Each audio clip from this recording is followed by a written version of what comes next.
حضرت ابو مسعود رضی اللہ تعالیٰ عنہ فرماتے مجھے کسی بات پہ غصہ تھا اور میں اپنے غلام کو مار رہا تھا، پیٹ رہا تھا، اور بار بار میں اس پر سختی کر رہا تھا۔ دور سے حضور نے دیکھا اور آوازیں دیں۔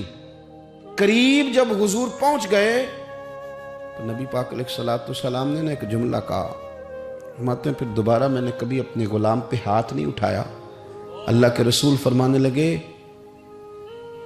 جتنا تجھے اس پر اختیار ہے نا، میرے رب کو اس سے کئی گنا بڑھ کے تیرے اوپر اختیار ہے۔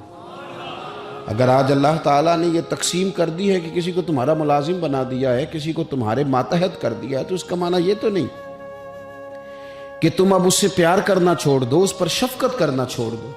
رسول کریم صلی اللہ تعالیٰ علیہ وآلہ وسلم نے ارشاد فرمایا کہ جتنا اختیار تمہیں اس پر ہے نا، اس سے کہیں بڑھ کر اللہ تعالیٰ کو تم پر اختیار ہے۔ مالدار لوگ توجہ کریں، میری بات پر غور کریں۔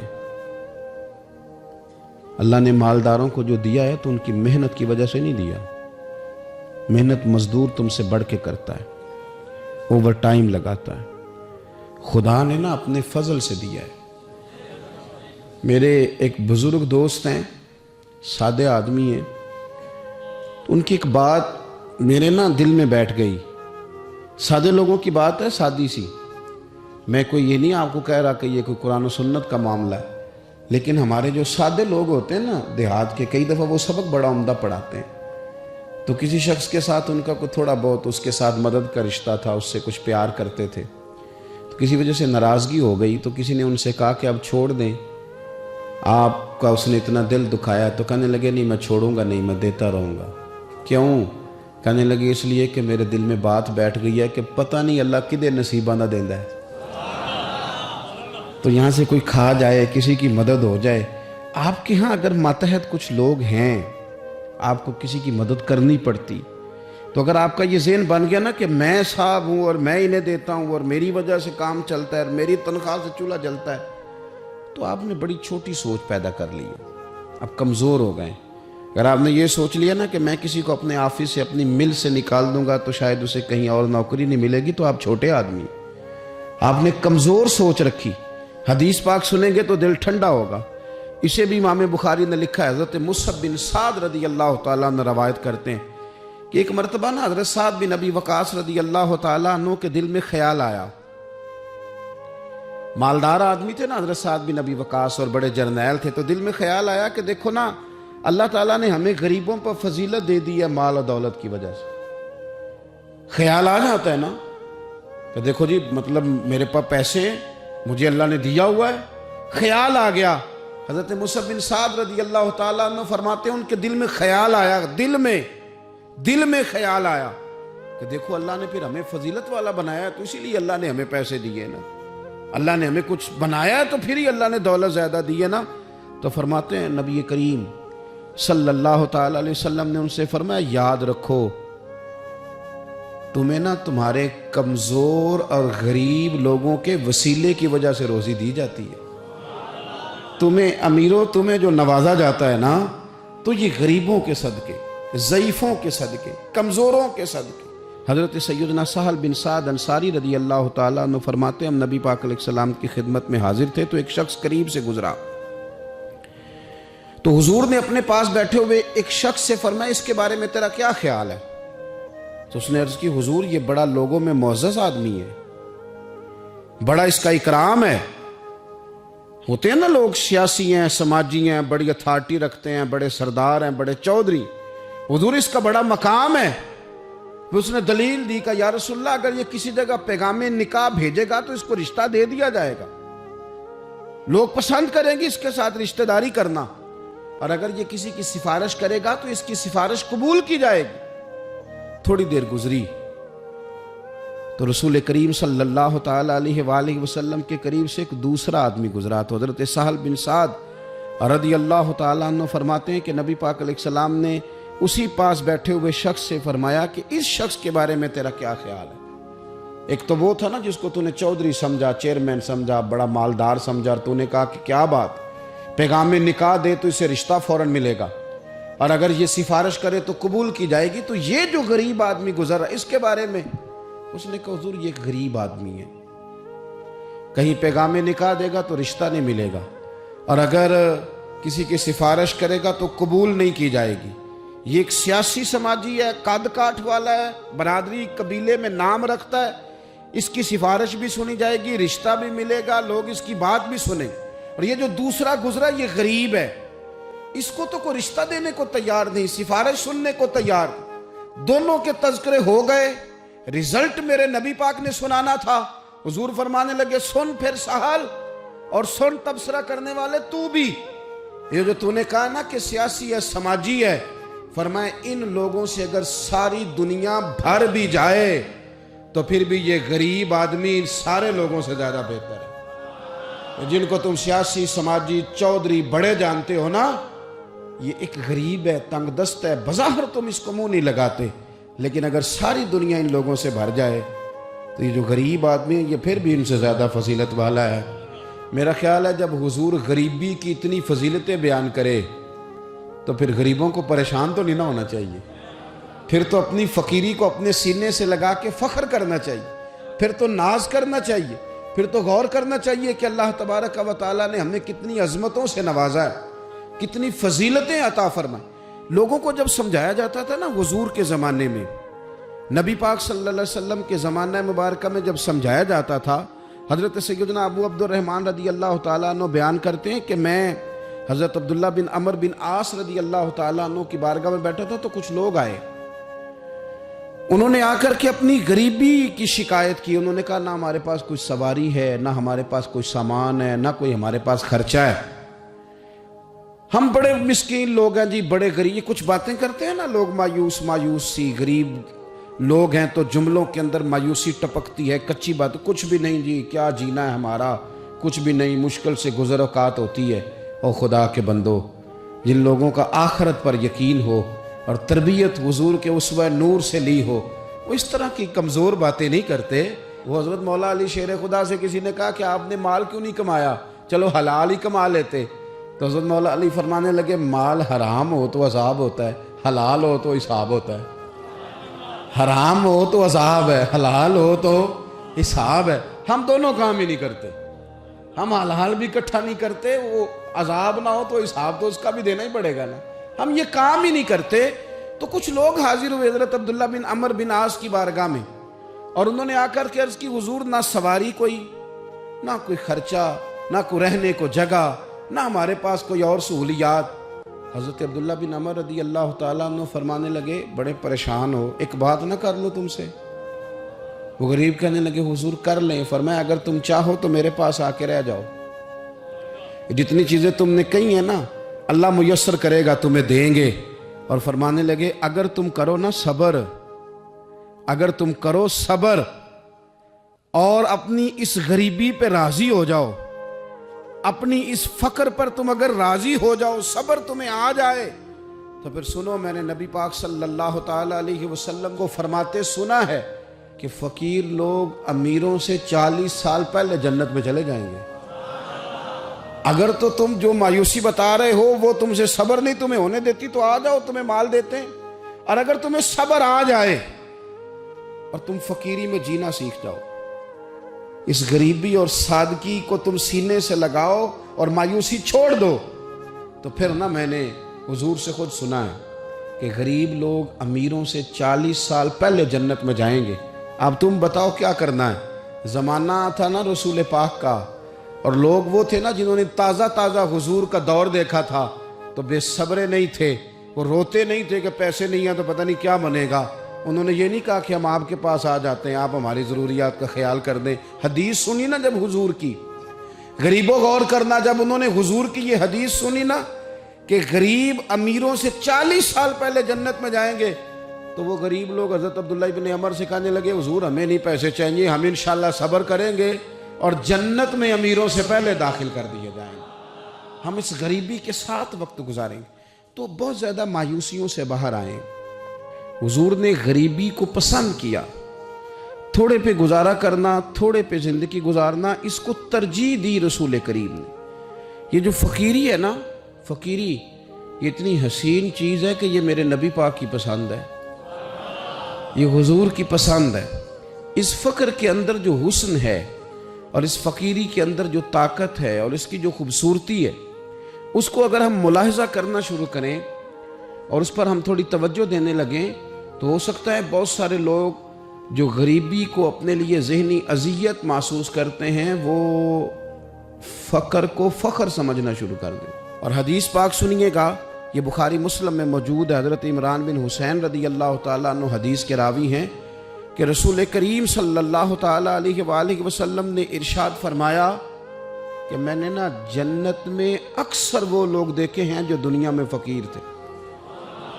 جنت ایک کامیابی ہے، جنت ایک بڑا مقام ہے، جنتی اور جہنمی برابر نہیں، لیکن حضور فرماتے ہیں میں نے جنت میں اکثریت فقراء کی دیکھی ہے، اکثر فقراء کی۔ اتنی دوڑ لگی ہوئی ہے مال کے لیے، اتنی جد و جہد ہے، ہم سمجھتے ہیں کہ پیسہ ہے تو سارا کچھ ہی ہے، لیکن حضور فرماتے ہیں دیکھیں پیسہ صاحب کا غلط نہیں، پیسے تو حضرت سیدنا عثمان غنی کے پاس بھی بڑے ہیں، حضرت عبد الرحمن ابن عوف کے پاس بھی بڑے ہیں۔ کرنے کا کام یہ ہے کہ ہم سمجھ لیں کہ اللہ کی تقسیم کیا ہے۔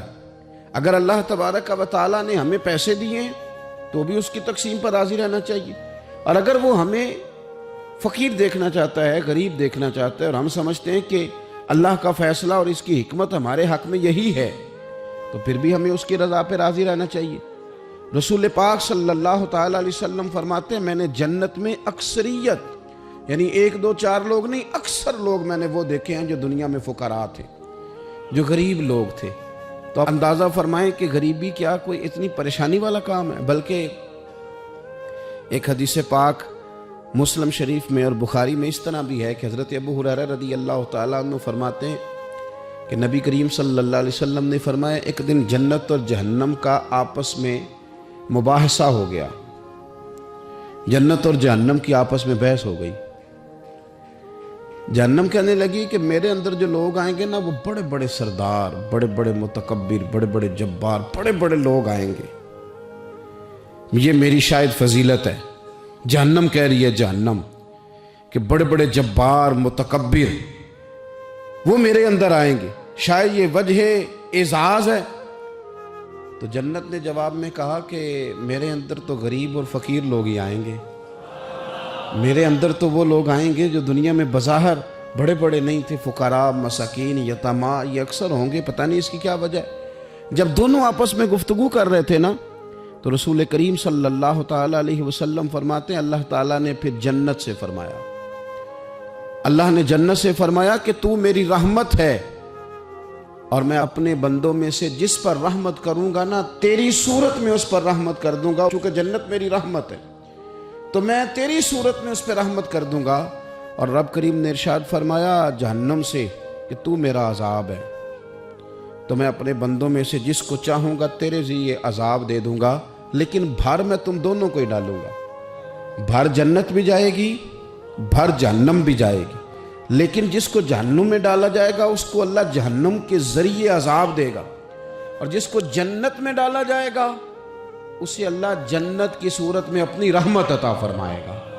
اور یہ دونوں خود گواہیاں دے رہی ہیں کہ جبار، تکبر کرنے والے، اپنے دل میں غرور رکھنے والے، بڑا بڑا اپنے آپ کو گرداننے والے، جہنم خود کہہ رہی ہے وہ میرے اندر آئیں گے، اور جنت کہتی ہے کہ میرے اندر تو ضعیف لوگ آئیں گے، لاچار لوگ آئیں گے، عاجز لوگ آئیں گے، کمزور لوگ آئیں گے۔ ہمیں یہ دیکھنا ہے کہ کیا ہمارا وہ لوگ بننے کا شوق ہے کہ جن کے جناب بڑے لاؤ لشکر ہیں، جن کے بڑے پروٹوکول ہیں، جن کی بڑی بات ہے، اور جو غرور کے طور پر وہ ہمیں بننا ہے، یا ہمیں وہ غریب اور لاچار بننا ہے کہ جن پہ اللہ جنت کی صورت میں رحمت نازل فرما دے؟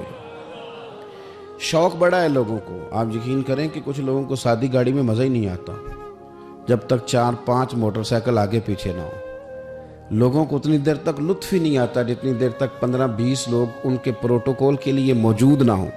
یاد رکھیے گا کہ دنیا کے اندر تو انسان اپنے آپ کو بڑا ثابت کر لے گا، 10-15 لوگ ضرور ایسے ہوں گے جو منہ میں انگلیاں ڈال لیں گے، اسے دیکھ کے منہ میں انگلیاں ڈال لیں گے، ہو بڑی شان ہے، بڑی بات ہے، لیکن شان اسی کی ہے جسے قیامت میں معاف کر دیا جائے۔ شان اسی کی ہے جس کے لیے رب رسول کی رضا کا پروانہ جاری کر دیا۔ ہاں میرے عزیز، عظمت اسی کی ہے جس سے حساب نہ پوچھا جائے اور اسے بغیر حساب کتاب معاف کر دیا جائے۔ اپنے آپ کو ان لوگوں میں شامل کرنے کی کوشش کریں، اور یہ بھی یاد رکھیں کہ اگر آپ پرہیزگار ہیں اور آپ تقوی والے اور اللہ سے ڈرنے والے، تو نبی پاک صلی اللہ علیہ وسلم نے خاص شفقت فرمائی ہے غرباء پر، مساکین پر، خاص شفقت۔ نبی پاک صلی اللہ علیہ وسلم اس شخص کو بھی بڑا پسند کرتے تھے جو غریبوں کی خدمت کرتا، جو مسکینوں کی مدد کرتا، جو بیوہ عورتوں کے ساتھ کسی بھی طرح خیر کر سکتا، ان کی حضور نے تعریف فرمائی۔ بخاری مسلم میں حدیث ہے، نبی پاک صلی اللہ تعالیٰ علیہ وسلم نے فرمایا کہ جو لوگ غریبوں کی، مسکینوں کی، لاچاروں کی مدد میں رہتے ہیں، یوں سمجھ لو وہ اللہ کے راستے میں جہاد کرنے میں مصروف رہتے ہیں۔ آج بڑی مشکلات ہوتی ہیں، میں نے دیکھا ہے کسی سرکاری ملازم کا انتقال ہو گیا تو اس کی بیوہ بڑی تکلیفوں سے گزرتی ہے۔ ہمارے ہاں تو کاغذات ہی بڑے بنتے ہیں، کہاں جا کے پینشن لگتی ہے، کیا کیا مشکلات سے گزرنا پڑتا ہے۔ اس کے بچوں کو دنیا کے بہت سارے معاملات ہوں جن میں بڑی پریشانیاں ہوتی ہیں۔ یہ تو جگہ کا انتقال کرانا، بینک کے معاملات دیکھنا، بڑی بڑی آزمائشوں میں بچے آ جاتے ہیں اور چھوٹے چھوٹے کاموں میں انہیں الجھا دیا جاتا ہے۔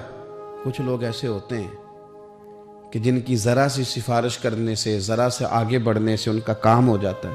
میرے نبی پاک علیہ السلام نے فرمایا جس کو دیکھو یتیموں، مسکینوں، بیوہ عورتوں کی مدد میں ہے، سمجھو وہ اللہ کے راستے میں جہاد میں ہے، اور فرمایا یوں سمجھ لو کہ اس نے وہ قیام کیا ہے کہ شاید دیر ہو جائے اسے رکوع کرنے میں، یعنی لمبی نمازیں پڑھنے والا ہے۔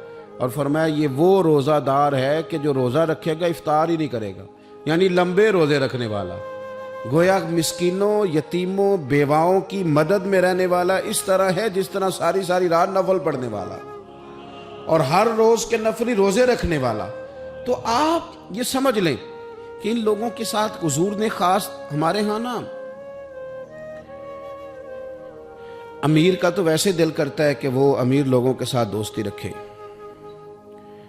ان کے تو ویسے ہی بڑے مسئلے ہیں بیچاروں کے، انہوں نے اپنے کام نکلوانے ہوتے ہیں، تاجروں کو کچھ سیاستدانوں سے ربط رکھنا پڑتا ہے، بڑے بڑے مسئلے ہیں، بڑے بڑے مسائل ہیں، بڑے بڑے لوگوں سے لوگوں نے رابطے رکھے ہوتے ہیں کہ دنیا میں اگر کوئی کام پڑ گیا، کوئی مشکل آ گئی تو ہم ذرا فٹافٹ ان سے بات کر لیں گے۔ یہ تو معاملہ اپنی جگہ پہ قائم ہے کہ تاجر نے، سیاستدان نے، بڑے لوگوں نے بڑے لوگوں سے ربط بنائے، لیکن اب کمزوری اس طرح کی آتی جا رہی ہے کہ غریب بھی غریب سے دوستی نہیں کرتا، غریب بھی ڈھونڈتا پھرتا ہے کہ کوئی امیر آدمی ملے، کوئی تگڑا آدمی ملے، وہ بھی منت کر کے فوٹو کھچوائے گا تو کھچوائے گا کسی رئیس کے ساتھ۔ غریب بھی پسند نہیں کرتے کہ ہم غرباء کے ساتھ پیار کریں۔ ہمارے دائیں بائیں بہت سارے ایسے لوگ ہوتے ہیں جو کمزور ہوتے ہیں، اور میں نے دیکھا ہے کہ زندگی میں تو خیر کرنا دور کی بات ہے، جنازے تک میں لوگ نہیں جاتے۔ اس میں بھی دیکھتے ہیں کہ کوئی امیر آدمی ہو تو پھر ذرا دوڑ کے، کوئی سیاسی قد کاٹ والا ہو تو سارے آگے بڑھ بڑھ کے چہرے دکھاتے ہیں، اس کے بچوں سے ملتے ہیں کہ صاحب میں آیا ہوا ہوں، میرا ذرا خیال کرو، میں پہنچ گیا ہوں، میرے نمبر لگا دو، میں آ گیا ہوں۔ وہ خیال کرتے ہیں کہ ہم پہنچ جائیں، ہماری شرکت جو ہے وہ شمار کر لی جائے۔ تو میرے عزیز، اکثریت ہم نے یہ دیکھا ہے کہ غریب کی تو نماز جنازہ کا مسئلہ آ جائے نا، غریب کی جو کہ سادہ آدمی ہے، کوئی سیاسی سماجی کاٹ تو جنازے تک لوگ خیال نہیں کرتے۔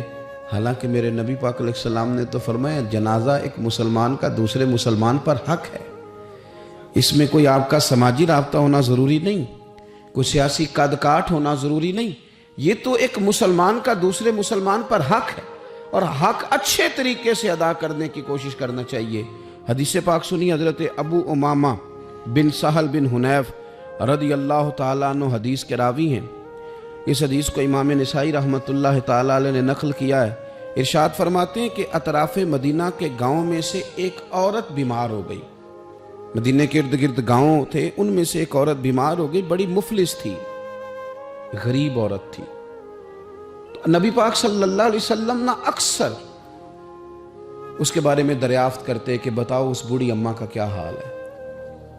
ہمارے ہاں بھی خبریں آتی ہیں اخباروں میں، پوچھا جاتا ہے لیکن کب؟ جب کسی بڑے آدمی کو کھانسی بھی لگ جائے، فلاں صاحب کو زکام ہو گیا اور ان کو فوری طور پر فلاں جگہ منتقل کر دیا گیا اور سیاسی اور سماجی سرگرمیاں انہوں نے معطل کر دی، تو یہ خبر سب جگہ بریک ہوتی، اس کو فوری طور پر آگے بڑھانے کی کوشش کی جاتی۔ ایک غریب عورت ہے، مجبور ہے، اور مدینے کے نہیں، مدینے کے اطراف میں جو گاؤں ہیں ان گاؤں کے رہنے والی ہے، اور اس کے نصیب دیکھو، اس کا مقدر دیکھو، ہر جگہ مدینے والے محبوب کے تذکرے۔ وہ کتنی نصیبوں والی عورت ہے جس کے بارے میں حضور کئی دفعہ پوچھتے کہ اس بیمار کا حال بتاؤ۔ بظاہر اس کا کوئی سیاسی، سماجی، مالی قد کاٹ نہیں، لیکن یوں لگتا ہے کہ اس کا قد حضور کی تیمارداری کی برکت سے جب نبی پاک نے اس کا پوچھا ہوگا تو یوں لگتا ہے اس کا قد آسمانوں کے برابر چلا ہو گیا، آسمانوں کے برابر چلا گیا ہوگا۔ رسول کریم علیہ السلام بار بار پوچھتے، اور جب اس کے زیادہ بیمار ہونے کی خبر آئی تو حضور نے فرمایا اگر وصال ہو گیا تو مجھے خبر کرنا۔ صحابہ کرام فرماتے ہیں رات کو وصال ہوا، رات کے وقت ہی غسل کفن کر کے اسے مدینہ شریف لایا گیا، لیکن جب معلومات کی گئی تو حضور بظاہر آرام فرمائیں، حضور آرام کر رہے ہیں۔ صحابہ نے مناسب نہیں سمجھا کہ نبی پاک علیہ السلام کو تکلیف دی جائے، سرور کائنات صلی اللہ علیہ وسلم کو جگانا مناسب نہ سمجھا، لوگوں نے نماز جنازہ پڑھا، اس کو دفن کر دیا۔ حضور نے صبح پوچھا مجھے خبر کیوں نہیں دی؟ بڑے جنازے ہو کے گزر گئے، بڑے لوگ تھے جو چلے گئے، لیکن یہ کتنی نصیبوں والی ہے کہ حضور نے فرمایا مجھے بتایا کیوں نہیں؟ اب مجھے بتاؤ۔ او یارو ذرا غور کرنا، ساری دنیا گنبد خضرا پر، ساری دنیا حضور کی بارگاہ میں سلامی دینے، اور میرے نبی کریم صلی اللہ علیہ وسلم نے کیا فرمایا؟ فرمایا مجھے بتاتے نہیں اس کی قبر کہاں ہے؟ یعنی حضور قبر کا پتہ پوچھے محبوب۔ حضور تو ویسے کسی جگہ قریب سے گزر جائے نا تو اعلیٰ حضرت فاضل بریلوی فرماتے ہیں وہ جس سمت آ گئے ہیں کوچے بسا دیے ہیں، وہ تو علاقہ ویسے ہی مہک جاتا ہے، بس جاتا ہے۔ حضور قبر کہاں ہے؟ اس کا کوئی سیاسی قد کاٹ ہے؟ یہ کوئی بہت بڑے قبیلے کی ہے؟ حضور نے فرمایا دیکھو غریبی کو اعزاز اس طرح دینا، غریبی کے ساتھ رویہ یہ میرا اسوہ حسنہ ہے، اس طرح غریبوں کے ساتھ سلوک کرنا، پھر غریب مایوس نہیں ہوں گے، پھر غریب خودکشیاں نہیں کریں گے، پھر غریب اپنے آپ کو معاشرے سے کٹا ہوا محسوس۔ کہاں ہے اس کی قبر؟ یا رسول اللہ اس قبرستان میں یہ قبر ہے، یہ میرے نبی پاک کا اعزاز ہے، یہ حضور کا اعزاز ہے۔ ویسے تو دوسرا جنازہ جائز نہیں، اگر وارث جنازہ نہ پڑھیں تو پھر دوسرا جنازہ پڑھا جا سکتا ہے، لیکن حضور تو وارث ہے نا اپنی ساری امت کے۔ تو نبی پاک قبر پہ کھڑے ہوئے، فرمایا بناؤ صفے، میں دوبارہ جنازہ پڑھانا چاہتا ہوں۔ ایک دیہات میں رہنے والی مفلس عورت، ایک دیہات میں رہنے والی غریب عورت، وہ بی بی کہ جس کا کوئی بظاہر لمبا چوڑا نام نہیں، کوئی بڑے القابات سے پکارا نہیں جاتا، حضور نے 4 تکبیروں کے ساتھ امام نسائی نے لکھا ہے دوبارہ جنازہ پڑھا ہے، اور لوگوں کو بتایا کہ اس طرح کر کے اگر تم غریبی سے پیار کرو گے نا، ان کی مہک نے دل کے غنچے کھلا دیے ہیں، وہ جس راہ چل دیے ہیں، کوچے بسا دیے ہیں۔ اور کیا خوبصورت انداز ہے فاضل بریلوی کا، کہنے لگے کہ میں مجرم ہوں آقا مجھے ساتھ لے لو، کہ رستے میں ہیں جا بجا تھانے والے۔ حضور آپ مہربانی کریں، ایک دفعہ تشریف لائیں، میرا بازو پکڑ کے مجھے گزار دیں۔ وہ کتنی نصیبوں والی ہے کہ بن بلائے ہی محبوب اس کی قبر پہ پہنچ گئے ہیں۔ آپ جب تھوڑا تھوڑا نا، زیادہ نہیں تو اپنے ملازمین کے ساتھ ہی، زیادہ نہیں تو جو آپ کے تحت لوگ ہیں ان کے ساتھ ہی ہمارا رویہ ٹھیک ہو جائے، بہت زیادہ پریشانیوں سے باہر آئیں۔ ہر وقت رونا اور ہر وقت یہ ساتھ، زندگی ہے کتنی کو سال ہے، تھوڑا سا وقت ہے، اللہ جس حال میں رکھے اس حال میں راضی رہ کے مزے کے ساتھ جی کے اپنا رخت سفر باندھنا چاہیے۔ ہم اتنی مایوسیوں میں گھر گئے ہیں، اتنی مایوسیوں میں۔ دنیا کا سب سے بڑا انعام دولت نہیں، دنیا کا سب سے بڑا انعام ایمان ہے، رسول پاک کی غلامی ہے۔ تو جسے یہ شان ملی ہوئی ہے اسے پھر ناز سے جینا چاہیے تو عزیز دوستو، ایک تو یہ کہ غریب لوگ احساس پیدا کریں کہ ہم نے غریب ضرور رہنا ہے پر مایوس نہیں رہنا. ہم نے احساس ضرور کرنا ہے لیکن ہم نے احساس سے کمتری کا شکار نہیں ہونا. اور امیر بھی غور کریں، اگر وہ تھوڑا سا غریبوں کی طرف ہاتھ بڑھائیں گے تو ان کے رزق میں برکت ہی ہوگی، ان کے ذریعے سے انہیں زیادہ ہی نوازا جائے گا. اللہ کے حضور دعا ہے مالک کریم ہمیں سمجھنے کی توفیق عطا فرمائے. آمین. آخر دعوانا ان الحمدللہ.